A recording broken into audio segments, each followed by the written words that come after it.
with Mizoram now, you need a span of peace, because after such a heavy engagement, you need some time to actually to heal all the pains.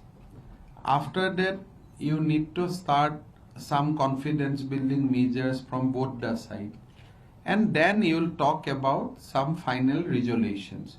So I think both the governments are now talking, and definitely both sides will work for peace and tranquility.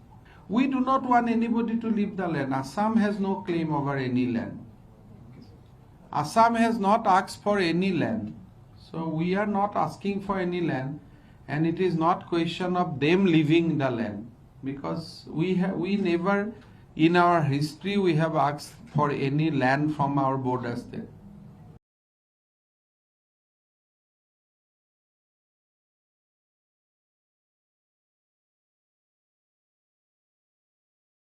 We have identified 4 core issues. One is will of the people. There are people in the village, in the border. So their loyalty is in which side? Whether they are loyal to Assam or they are loyal to Meghalaya. So that is one of the primary criteria. Second criteria is your history. Third criteria is that administrative convenience. Why both the state exist? State exists for the welfare of the people. So if from Meghalaya to district headquarters you have to travel 10 kilometers, to Assam you need to travel 30 kilometers. So definitely administrative convenience is not in the side of Assam or vice versa, and the contiguity to the constitutional boundary. So 4 broad criteria we have formulated, that historical perspective, contiguity, administrative convenience, and will of the people, which is the most important.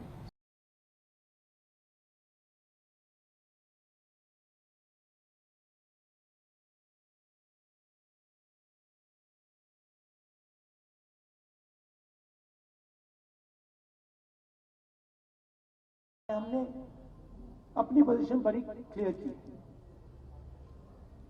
यहां पे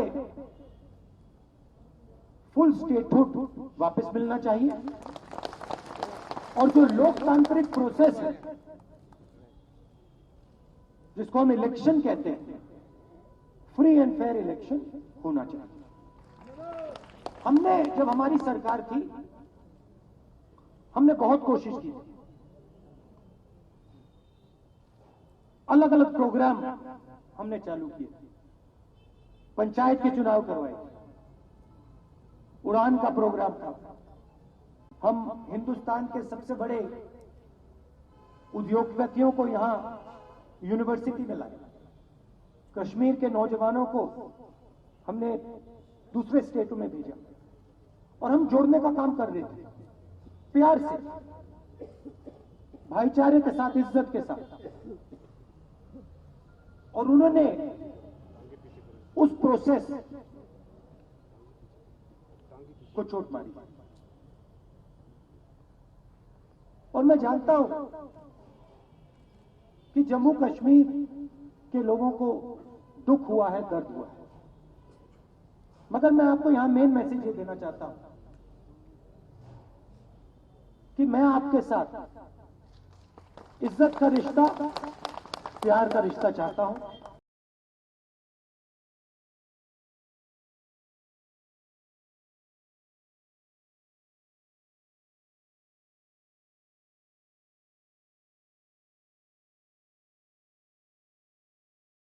कल दिल्ली में 39 positive cases आए थे। Positivity 0.08% थी, यानी 1000 अगर positive के टेस्ट करते हैं उसमें से 1 से कम पॉजिटिव लोग निकल रहे हैं, और पॉजिटिविटी लगातार पिछले लगभग 1 महीने से 1% या उससे कम बनी हुई है। और नेक्स्ट वेव के लिए दिल्ली सरकार अपनी तैयारी कर रही है, लोगों को आगाह कर रही है। जो जीनोम सीक्वेंसिंग की गई है उसमें भी अब 80% डेल्टा वायरस मिला है। क्या तैयारी है उस लिहाज से, किस तरीके के आंकड़े आए हैं, क्या देखिए, हुआ है, पूरा एक बार बता जो दीजिए। सेकेंड वेव थी हाँ जी। या दिल्ली की फोर्थ वेव थी, उसमें भी 80% से ज़्यादा डेल्टा वेरिएंट ही था। तो हमने उस टाइम के जो सैंपल हमारे पास रखे थे उनको भी सीक्वेंसिंग करा के देखा है, और उसके बाद वाले भी, दोनों में लगभग बराबर 80% डेल्टा वेरिएंट ही आ रहा है। क्या अर्थ है सर इसका, क्या अर्थ निकाला इसका है? देखो, डेल्टा वेरिएंट दिल्ली में, हिंदुस्तान में तो हो चुका है, अब कई नई कंट्रीज में जा रहा है, उनके लिए बहुत कंसर्न की बात है। दिल्ली में तो ये पूरी वेव डेल्टा की थी। सर, किस लैब की रिपोर्ट थी जो दिल्ली वाले हैं या जो आप सेंटर को भेजते थे? हमने भी नहीं, हमारे ना पहले सेंटर को सारी आईसीएमआर को जाती थी, उन्होंने भी ये बताया था डेल्टा है, और जब वेव चल रही तब भी डेल्टा ही था। हमने आईएलबीएस के अंदर पुराने सैंपल्स को भी करके देखा, तो हमने सेव करके रखे हुए थे, जो वेव के टाइम के थे वो भी सारे डेल्टा निकले, 80% ज़्यादा डेल्टा निकले। जो फ्रेश आ रहे हैं वो भी 80% ज़्यादा डेल्टा है। तो सर, जो स्थिति अब नजर आ रही है कि डेल्टा नहीं, वो उस डेल्टा के ऊपर मुझे लगता है कोई भी ऐसा चिंता वाली बात नहीं है, क्योंकि पूरी वेव ही डेल्टा की थी। जो सेकेंड वेव या दिल्ली की फोर्थ वेव थी वो पूरी डेल्टा वेव थी।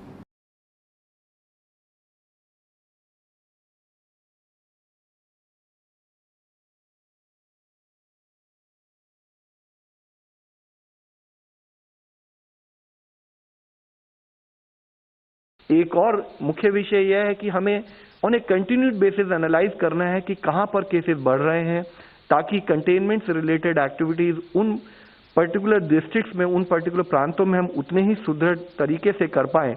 तो जिसमें कॉज ऑफ कंसर्न, जहां हमारे देश में एक स्थाई पर केसेस काफी कम नोट किए जा रहे हैं, अभी भी 37 ऐसे जिले हैं जहां पर हम एक इंक्रीजिंग ट्रेंड इन केसेस नोट कर रहे हैं पिछले 2 हफ्ते से, जिसमें मुख्यतः केरला से 11 जिले हैं, तमिलनाडु से 7 जिले हैं, हिमाचल प्रदेश से 6 जिले हैं, कर्नाटका से 5, और इसी तरह टोटल 9 स्टेट को मिलाकर 37 ऐसे जिले हैं जहां पर हम कुछ अधिक संख्या में केसेस में बढ़ोतरी नोट कर रहे हैं। इसी में हम कुछ जिले आपके सामने प्रस्तुत करना चाहेंगे।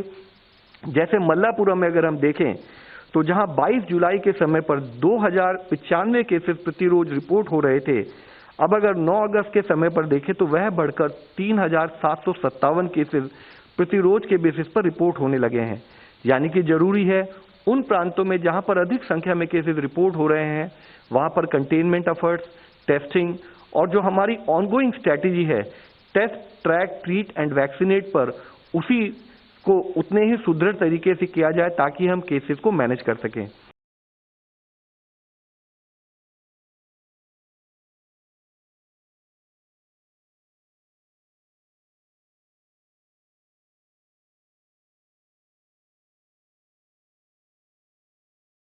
कोरोना कालखंड में तो आदरणीय प्रधानमंत्री जी ने 6 महीने तक इन सभी लाभार्थियों को निःशुल्क रसोई गैस के सिलेंडर भी उपलब्ध कराए, और इसके लिए पूरे प्रदेश के अंदर 1817 करोड़ 28 लाख रुपए कोरोना कालखंड में फ्री में रसोई गैस के सिलेंडर उपलब्ध करवाने में भी उन सभी लाभार्थियों को देने का कार्य किया गया।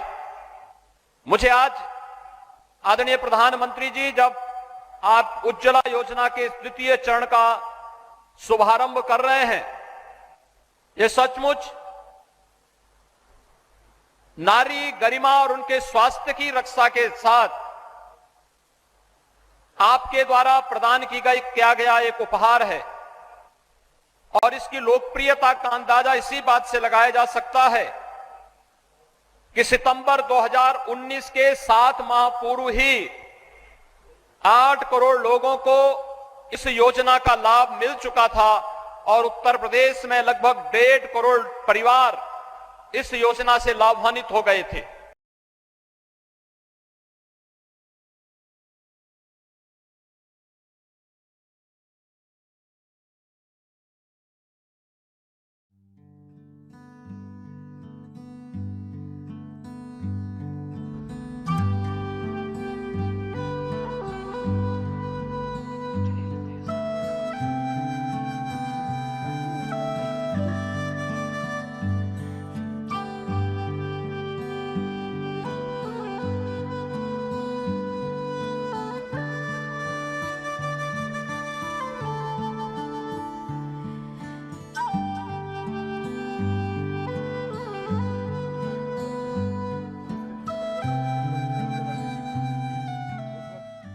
ladies and gentlemen, if there is a heaven on earth, it is here, it is here, it is here.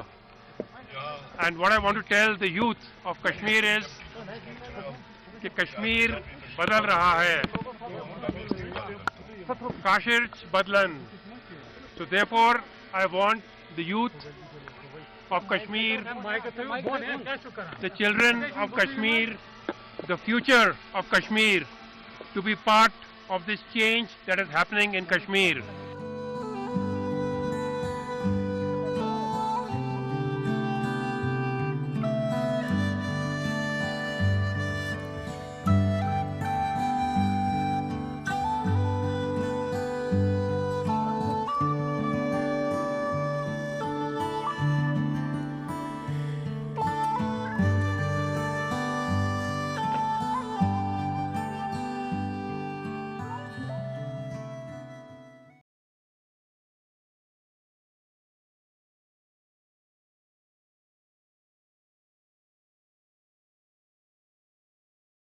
हमने जो गरीबी का 10% किया था वो भी आज चौपट है. तो मैं तो बड़े दुख के साथ कहना चाहता हूं कि ये 4 घंटे की 3 घंटे की जो विधानसभा चली है, ये हमारे प्रजातंत्र से इन्होंने खिलवाड़ किया है. बचाने और दबाने की, बाढ़ के ऊपर बात करने को तैयार नहीं, कोविड के ऊपर बात करने को तैयार नहीं, किसी तरह मामला दब जाए. और ये चालाकी की राजनीति, क्योंकि विधानसभा में जो भी चर्चा होगी वो जनता के सामने जाएगी. आज प्रथम बात यह है कि अपने मध्य प्रदेश का हर वर्ग परेशान है. हमारा नौजवान बेरोजगार घूम रहा है, कोई उपाय नहीं. हमारा किसान पीड़ित है, ना मूल्य मिल रहा है, ना खाद मिल रहा है, ना बीज मिल रहा है. बाढ़ से मैं दौरा करके आया, कोई व्यवस्था नहीं. जब मौसम विभाग ने रेड अलर्ट दिया हुआ था, आज हमारा छोटा व्यापारी हो, आज सब पीड़ित हैं. कोरोना में ये घोषणा करेंगे जिनकी मौत हुई उनको हम मुआवजा देंगे. किसको मिला? एक व्यक्ति को नहीं मिला.